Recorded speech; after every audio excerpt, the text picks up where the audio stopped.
Welcome to the TikTok podcast.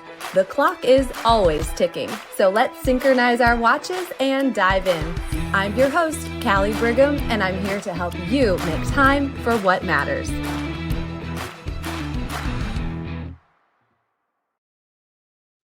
Hey, friends. Alrighty. This is exciting. Welcome to a special milestone episode of the TikTok podcast. We're celebrating our 40th episode. I feel like we're kind of a big deal. I feel like that's kind of a big number. That's a lot of episodes. So, who's listening today? Raise your hand if you've listened to all 40 episodes. Gold star for you. All right, raise your hand if you've done every single thing that I've talked about in all 40 episodes. Okay. All the hands go down. All right, that's fine. It's okay. I promise. That's kind of what we're going to be talking about today. Now raise your hand if this is your first episode with me. Do we have any first timers? At my church, we call you the VIP. Any VIPs out there? Or maybe this is your first episode where you're ready to take action. You're like, okay, I've been listening. I've been on the sidelines long enough. Coach, put me in the game. Or maybe you've been in the land of, I don't know where to start, or the land of overwhelm, or the land of too many ideas.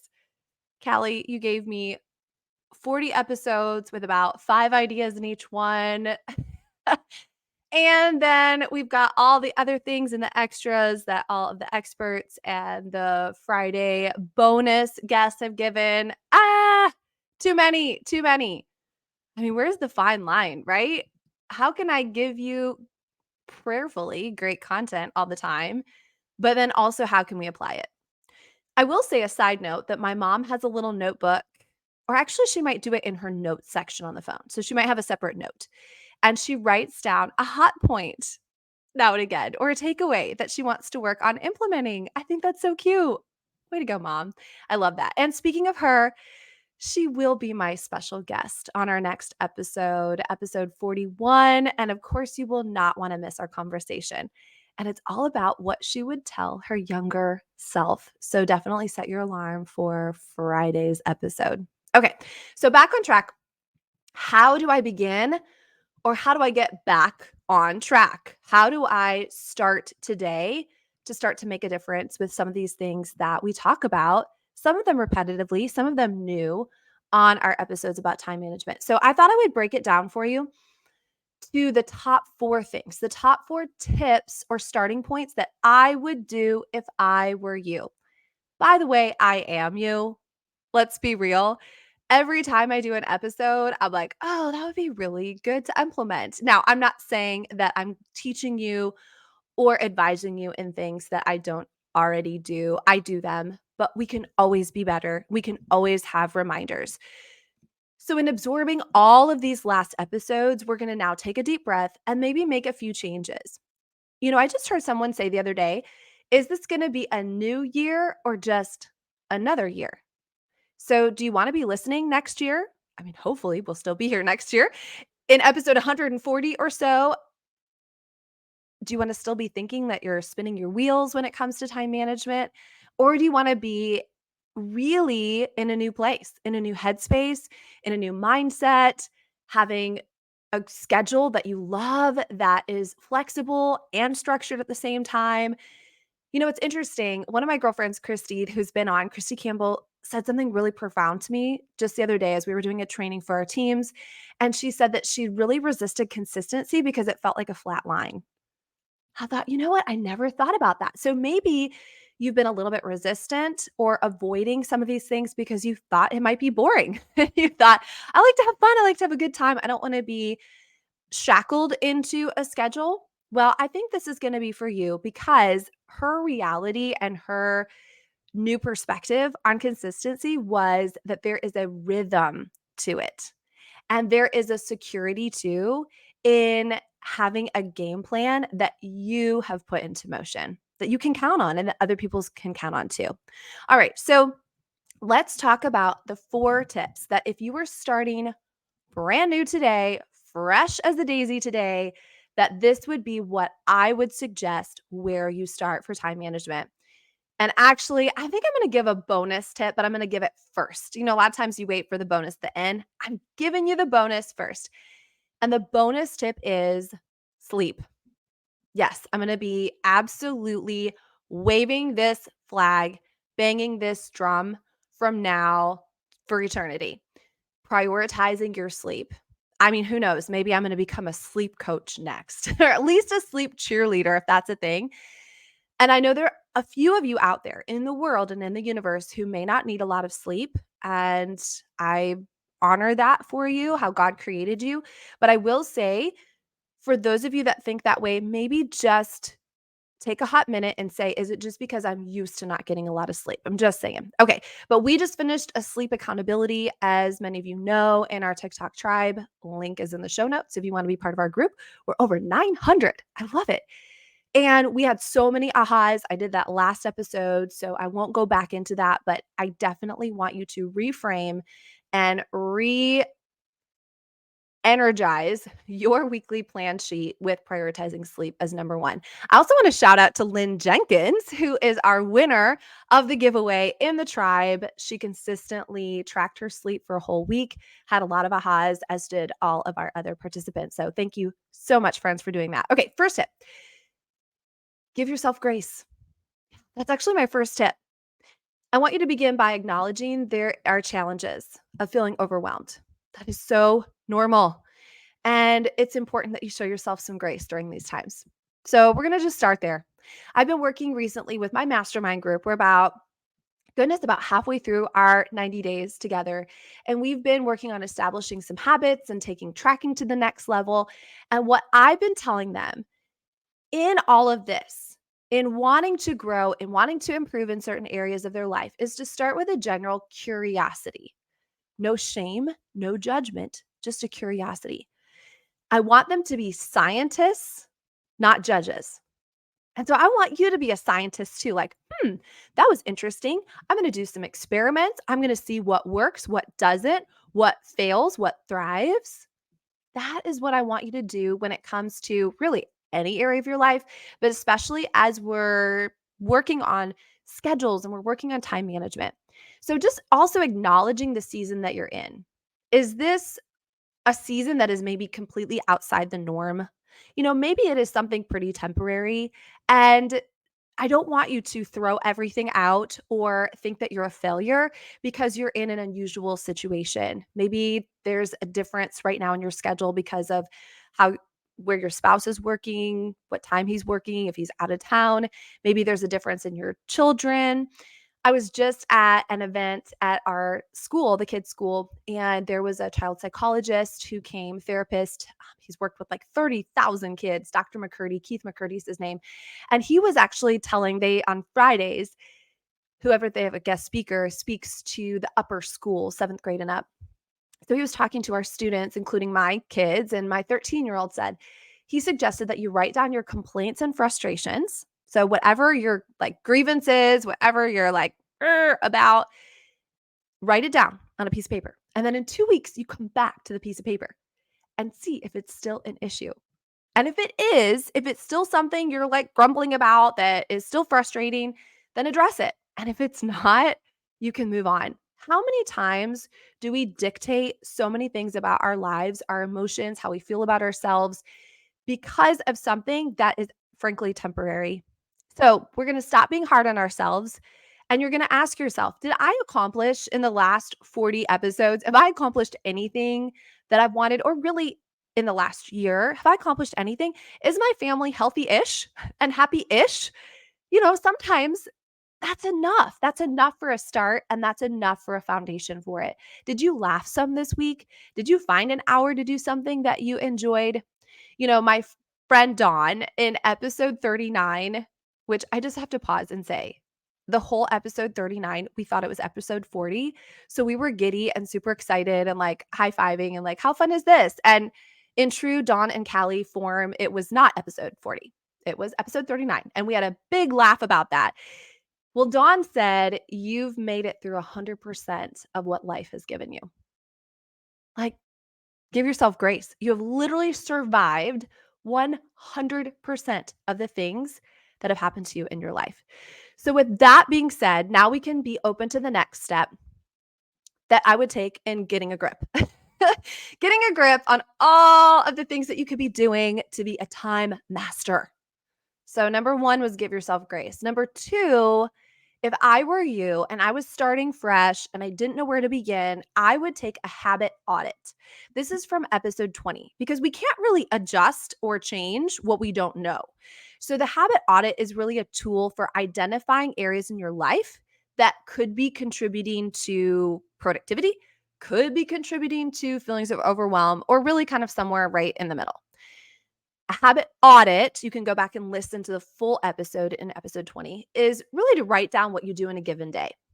And if most days are pretty much the same, you can just do one master list. So it can be everything from I wake up at this time or I hit the snooze button at this time. And then I finally get out of bed and I brush my teeth, I take a shower, or I go to work out, or I make myself breakfast. It's literally everything. If your days look really varied and different and they tend to change, then you could make one for each unique day. So if Monday through Friday looks the same, just make one. But if every day is kind of different, go ahead and make one for each unique day. Now, here's the pinky promise: you cannot lie. You can't create an ideal habit audit list. That's not fair. That's cheating. And it's really not going to help you at all. So it's not like, well, I would like to be the kind of person who does. No, be honest that you hit snooze 3 times and that you end up running late. Put all of that down. And when you conduct this habit audit, you're going to examine these daily routines and habits and commitments with a critical eye. But remember, is that a word? Remember, you're a scientist, period. And as you're doing this experiment, you're going to write a negative, a positive, or an equal sign next to each of these habits. And what this is going to help you do is to decide, is this a habit that drains my energy? Is this a habit that leads to other bad habits? Is this a habit that I would be embarrassed for people to know about? Or is this a habit that brings me joy or fulfillment? Is this a habit that I love that I do, that I'm really proud of, that I'm like, go me? Or is it simply a habit that really is kind of just general in the middle, right? It's neither here or it's neither there. So, as a scientist, we are gathering information. We have no idea what to do with our time if we don't know what we're doing with our time. That's tip 2. Tip 3, decide on one ideal change. One. Okay. Not only are we scientists, but apparently now we're rocket scientists. But if you recall, I shared about a friend of mine whose husband's a rocket scientist, and he said that 1 degree change equals a quantum leap. 1 degree. We have to get smaller. We have to narrow down in order to explode, in order to get bigger. So I'm going to challenge you next that you would narrow down that list. You'd look at your habits, you'd look at your habit audit, and you'd narrow it down to maybe one ideal change that you want to make. One small thing. For me recently, in this last 2 weeks, it has been sleep. It has been moving up what time that I start to do my evening routine, moving up what time I'm getting into bed. It has been eliminating a few things that have made me stay up a little bit later. It's saying out loud that when I go to bed now, tomorrow I'm going to be a more energetic mom. I'm going to be a more joyful wife. I'm going to be a more productive business owner when I go to bed right now. Okay, it's so small, but it has been so huge. For many years, I've started small.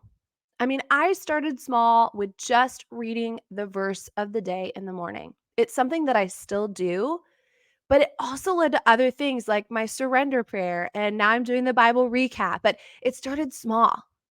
I started small with things like drinking water in the morning, and eventually that led to stopping drinking caffeine. And don't worry, if that is your habit that you put a plus sign next to because you love your cup of coffee, awesome. That was just mine. That's nobody else's. And I know I'm weird. It's okay. It's also developed things like going out for just a short little walk has now been something that I actually am outside walking and running for over an hour. I use that time to work and to pray and to connect with people and to listen to my audiobook and all the things. So these things evolve, but they start small. So, what's the one small thing? Don't despise it.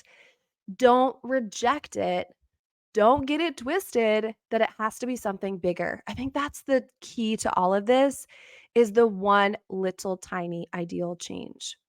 And then the last tip would be asking yourself, see, this is all personal. All these things, I'm not saying, okay, the tips I would give is get up at 5 o'clock in the morning and then run 4 miles and then, yeah, all before 6 o'clock in the morning. No, these are tips that have to be personal. So it does mean that you have to take a quick minute for yourself. It does mean you have to put your phone on do not disturb. It does mean that you have to quiet some other thoughts. It does mean you can't compare yourself to other people. That's maybe one of the hardest things about this whole process. But let's get to tip number 4, which makes perfect sense. It is asking yourself, how can I? Do you remember that episode of How Can I? That's really the final key because all the rest of this is the process to get there, and the how can I is the actual plan. So, what would be ideal? How can I go to bed earlier? How can I not hit snooze in the morning? How can I prioritize a task that I want to do before the end of the workday every day? How can I get a menu plan going? How can I figure out when I'm going to get my groceries? How can I start to figure out my intentions for the week? I mean, you can add in anything.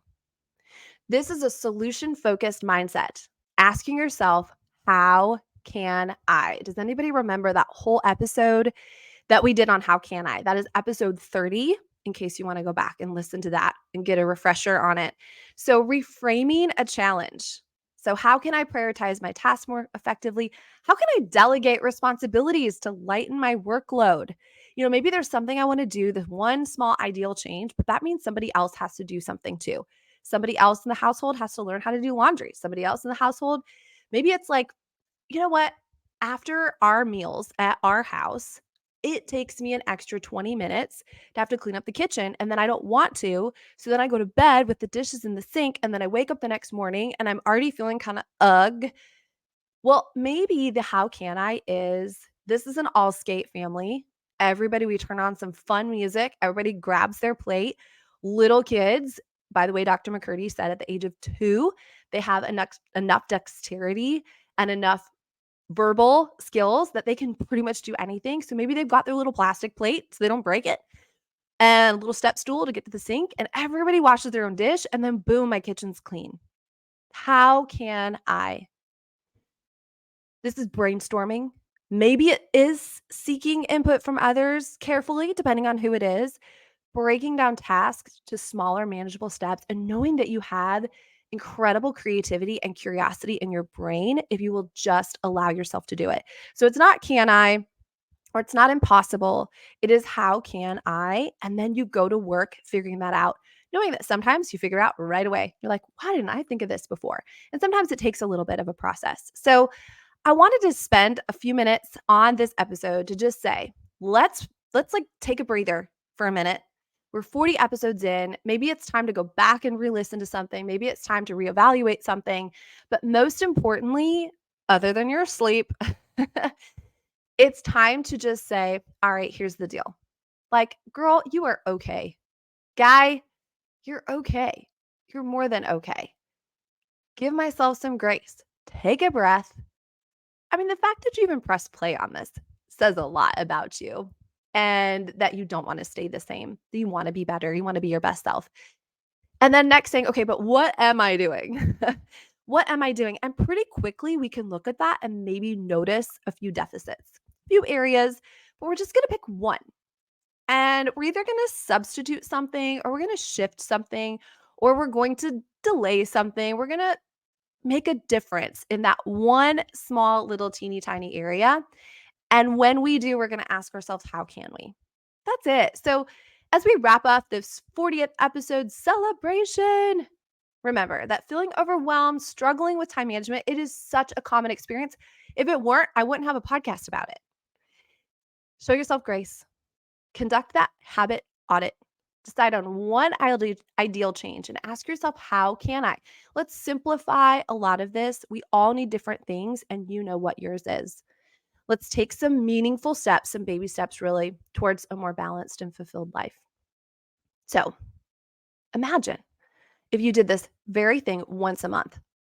Like once a month, you said, all right, grace to myself. Second thing, let me just make sure. Have my habits changed? Are they the same? Now, let me make one new little shift. Listen how cool this would be. In 1 year, episode 140, well, I guess it would be 144 to be exact, right? If we add in 52, okay, 52 times 2, you will have established 12 new positive habits. Holy cow, that is exciting. How would your schedule look if 12 things were in place that were empowering to you? So I do have a request. If you would do me a huge honor on our 40th episode, if you have not already, would you write a review? Would you give us 5 stars? You can do this in the Apple Podcast. Go to your Apple Podcast app, put in TikTok, put in my name if you want to, Callie Brigham, find it, scroll down just a tad, 5 stars. This is how other people find our show. Podcasts are one big search engine, and they increase in visibility when people see that other people like it. So if you love the show, would you do that? Share it with a friend today too that might need some encouragement to get started on their time management ownership. And if you're not in our community, over 900 people, we want you in our community. The link is in the show notes. And if you haven't already, there's a free download in the show notes every time, every week, and it's our free brain drain. So thank you for joining me and us. I feel like we're a collective on this journey. Here's to the next 40 or at least many more episodes of growth and learning and transformation here together. So thanks for listening, you guys. God bless you. I'm excited about what's to come, what's already happened, and doing this together. All right, till next time, God bless you. Thank you for joining me on the TikTok podcast. Please subscribe, rate, and leave a 5-star review.